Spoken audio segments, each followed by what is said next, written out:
you're all ready, then perhaps we can get started. Shirley just briefly introduced me. I'm Jane Souter. I'm her partner in developing the Connected Care Network. I'm not a social worker by background. I actually come, I don't like to admit to this, but I come from a branding background. So we killed it now for me. I'm going to be doing this with James Lampert, who is, as Shirley mentioned earlier, the man responsible for all of us being here today. We're going to try and do this by doing two shortish presentations each to try and put this issue of the strategic approach to social media in a bit of context. But we would really like to get you all engaged. So what I want to do really is to rattle through my presentation, hand over to James, he can talk you through. He's going to be kind of fleshing out this subject with his own experiences, which I think will be a more interesting and engaging experience for everybody, and then we can open it up a bit. I call this little short presentation Social Media Strategy and Perspective, about those kinds of communications in the past through kind of traditional broadcast media that we're all familiar with. I mean, I found this particularly amusing and ironic, really, that the internet's under new management, yours, but actually that kind of gigantic billboard, this one is in India, is kind of 1950s advertising. We need to think about this difference because it is really fundamental if we're going to think about how to manage social media within organisations. And I mean, the second sort of sucking eggs point, which all of us know, is that, yes, I mean, social media is different because it's about having conversations with people. We all know that. But actually, do we really understand that? Because if we're going to start to develop social media policy within our organisations, we need to think about in what way we would try and develop policy around this issue of people having conversations with other people. And it's not an easy point, really. I mean, everybody is already talking to their families, they're talking about informal groups about what they do and what their organisations do. But once we get into social media, we start to think of it as something that maybe should be controlled or managed in a much more structured kind of way. And of course, that might be good in terms of preserving reputation for organisations, but it can also be the kiss of death for the kinds of spontaneous conversations that make things happen. So I think we need to think quite carefully about that. It's a delicate balance between actually stopping people from doing the things we don't want them to do and actually encouraging them to do the things that we do. However, there is one thing that's different about social media from other kinds of conversations that people might have after a few drinks and say something that they want to retract, but fortunately nobody remembers it. And that is that the conversations we have in social media don't go away. And I thought this was a particularly nice example. Regret nogging. If you're going to have a tattoo, make sure your tattoo is good spell. You know, if you're going to say something on Twitter, it could be said on the spur of the moment, but it is there documented for others to take issue with. And I think the issue that the Kent Police had with their youth social media commissioner is a really good case in point. You know, this stuff will come back to haunt you. So we do need to think about management. It's not simply a case of backing off here. We need to think about how we actually develop ways that people can understand what they can and can't do with social media.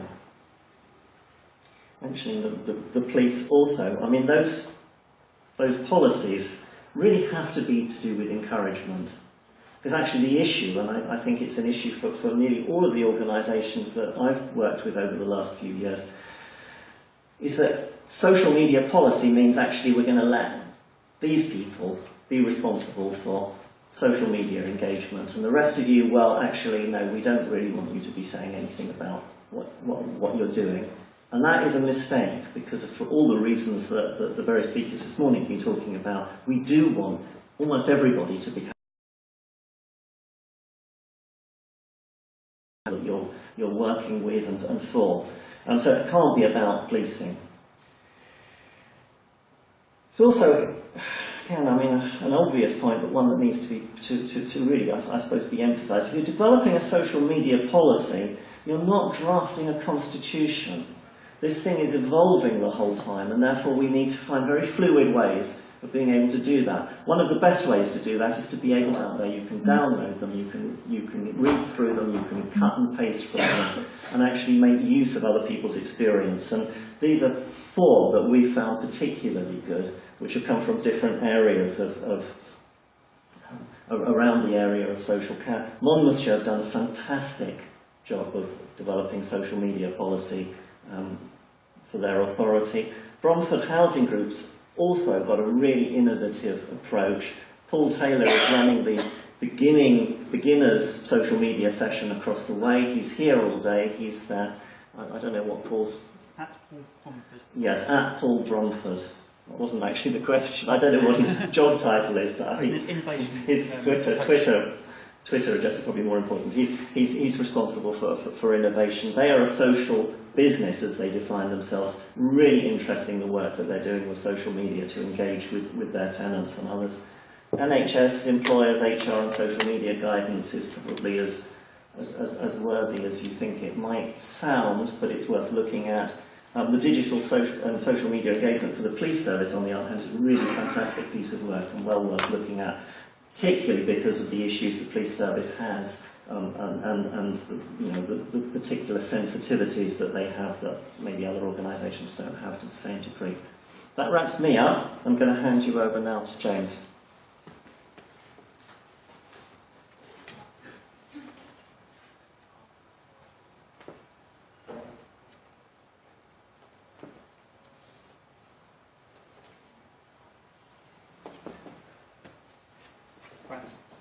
Hi everyone. For those of you that don't know me, I'm James Lampert.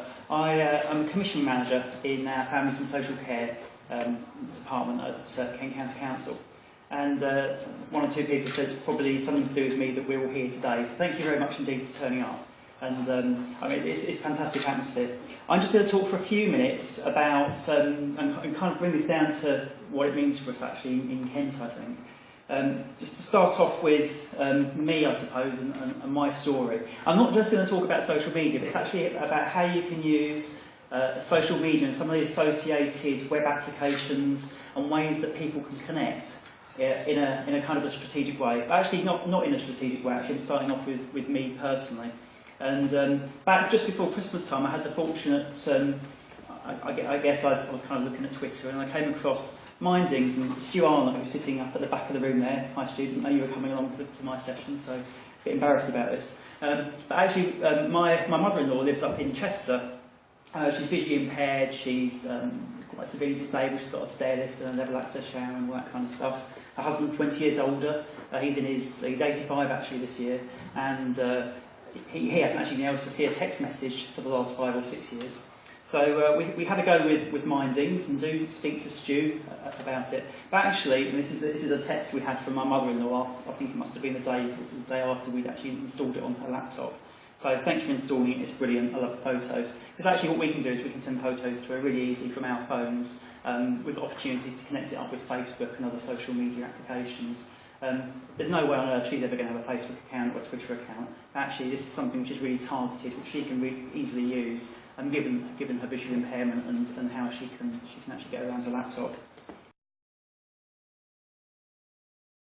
Strategic area, I suppose, and thinking about workforce development and continuing professional development for professional staff.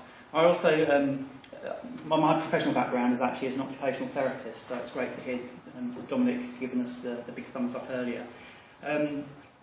Every Tuesday night there's a geeky group of occupational therapists who have these conversations, either OCChat or OC Talks, and around all sorts of different sorts of professional issues. And actually it's great because you get a whole load of different professional people, not just occupational therapists, like nurses and paramedics and members of the public and patient leaders, are all starting to engage in having these kind of cross-boundary conversations, the sorts of conversations that you can't normally have, even when in conference kind of situations like this.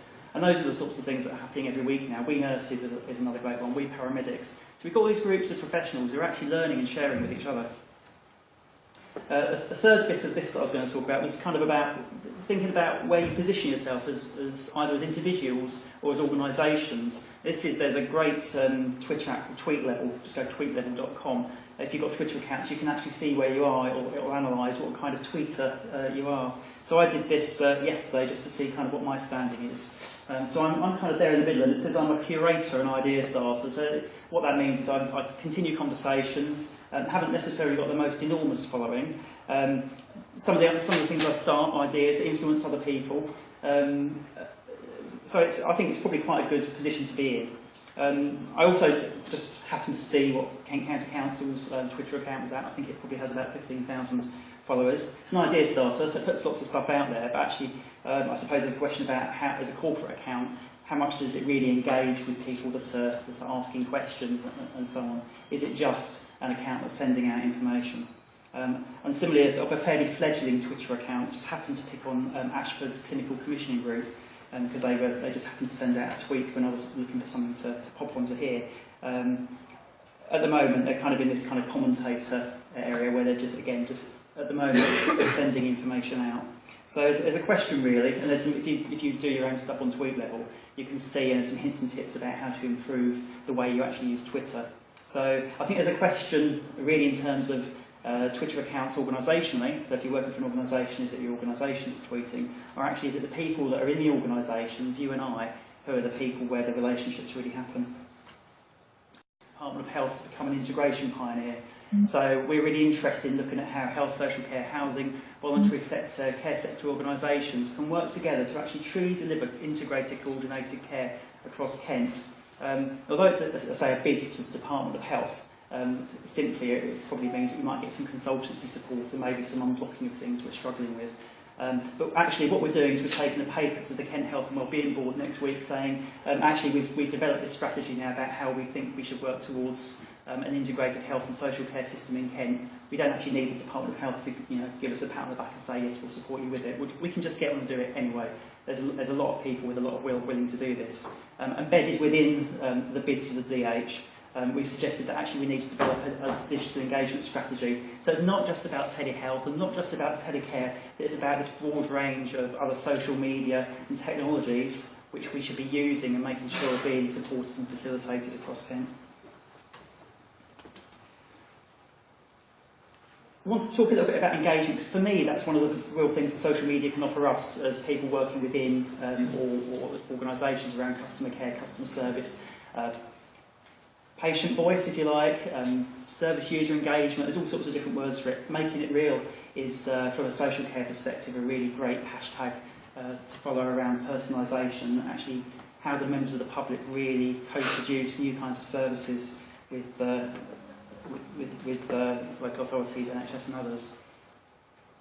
Just 3 tweets I'm just going to show you. This was, I tweeted the other day, I'd like to see how we can listen to what people are saying about care. So there's a question about how do you do that? Do I randomly go on Twitter and have a bit of a look around? Or do we need a more systematic approach? Do we as organisations need some tools which are going to do some analysis for us? One example that's being used really well, I'll hold up East Kent Hospitals. This is one of their directors of nursing, Julie Pearce, who the organisation uses Care Opinion. So for those of you, Jasmine Alley's in the audience at the moment.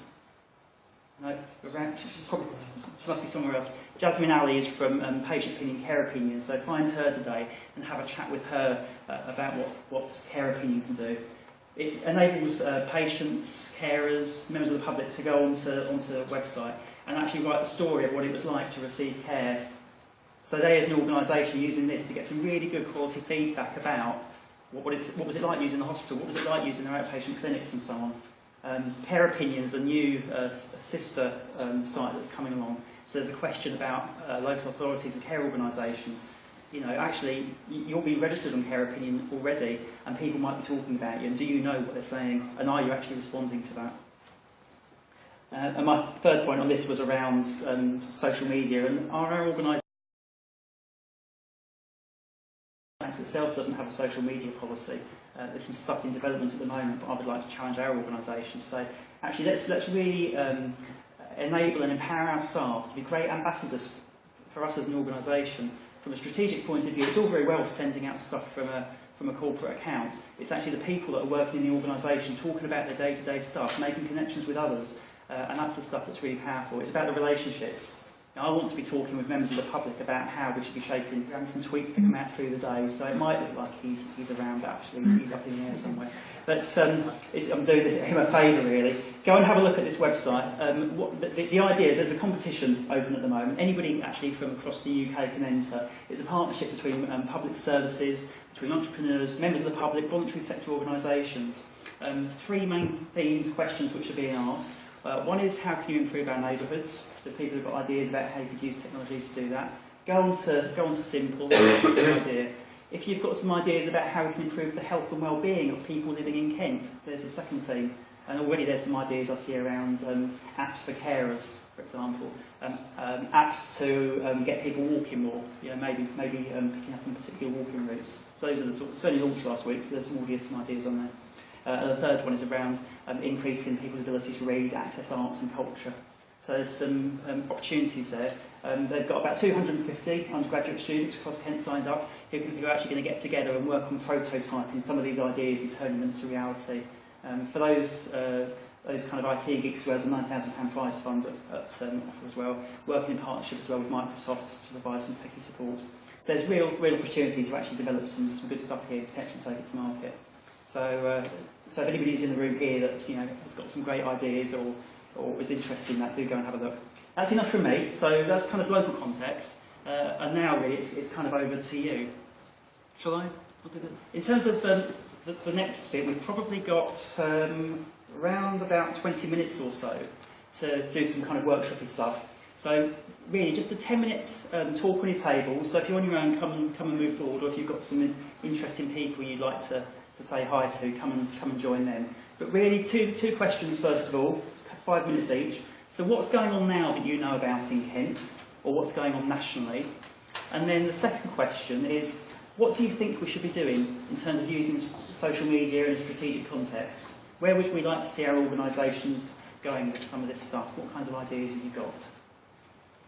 And then we'll maybe spend the last 5 to 10 minutes just bouncing some ideas around the room, just have a facilitated conversation. So really, you don't have to write anything down. We're not doing any kind of formal feedback. This is your time to do a bit of networking and have a conversation. So what we're doing now, and what should we be doing in the future? Over to you. You see 5 new people today, so make sure that you exchange your Twitter handles, or if you're still writing to each other on postcards and things, and do that too. I'm not going to force anybody to say anything. I've heard some brilliant conversations just in the few minutes that I've been going around. Would any of you just like to offer up some thoughts, either some great ideas for the future or some brilliant stuff that's going on at the moment? And because we're on the feed, if you could just use the microphone, Nick will come around to you. I will pick on you if you don't say something.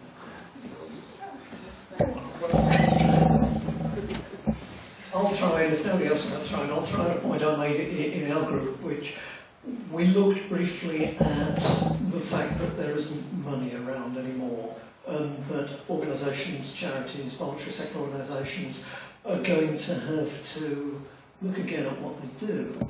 The traditional approach is, I think, is to run around with your head in your hands and say, there isn't money, what can we do? We're going to have to downsize and everything. The digital age, and this I think is sort of where Dominic's organisation comes from, the more constructive approach is to say, okay, how do we reappraise what we're doing? How do we continue to deliver the same service but do it differently? What is it the customer really wants? And all those sorts of discussions.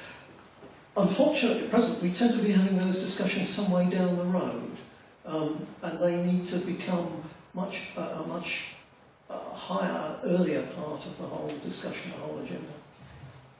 There's one just down here. Just following up on that comment, actually, we were talking about very much the same thing. And we talked about the fact that local authorities, the NHS, might not have lots of money to spend on different things. But how can we bring different partners together? We know we've got venture capitalist providers, venture capitalist-backed providers that will be wanting to step into this space. We know we're working with people that are very good at iterative design. So how do we sort of bring all those parts of the jigsaw together and make sure that we're writing that into the contracts we do? There was a great point I heard on one of the tables up at the back from a colleague in one of our carers organisations, suggested maybe what we need to follow in this is some kind of, a bit like we have multi-agency safeguarding groups and those things. Actually, do we need a multi-agency social media group or some kind of strategy group which looks at this together, not just us own, as silo organisations trying to tackle this stuff on our own. Actually, let's approach this in a more of a social way. So thanks for that one. I'll certainly take that on board. Another comment over here. Ours is about having no money, but just how cheap these things are, and we're copying things that are being done elsewhere. We do offer respite dementia daycare, and we want to support the carers, and we're looking at things like #dementia challenges and dementia, and all that stuff that's kind of there. I'm just thinking, we can tap into that and copy it locally and offer support, and actually it's not going to cost anything really. So. That's right, and some of this stuff can be done at a relatively low cost. Similar conversation we had up on the table at the back. So Mary from Dropby was giving the same sorts of messages. So do go and have a chat with her as well if you want to find out exactly how much it will cost. Any other comments before we break for coffee? Great. Okay. Well, hopefully I certainly got lots out of the session. Hopefully you did as well. And coffee, Mick is going to be over in the dining room across the way. Where you had coffee this morning. Then you straight into your themed workshops again at 11:45. Okay, thanks all very much.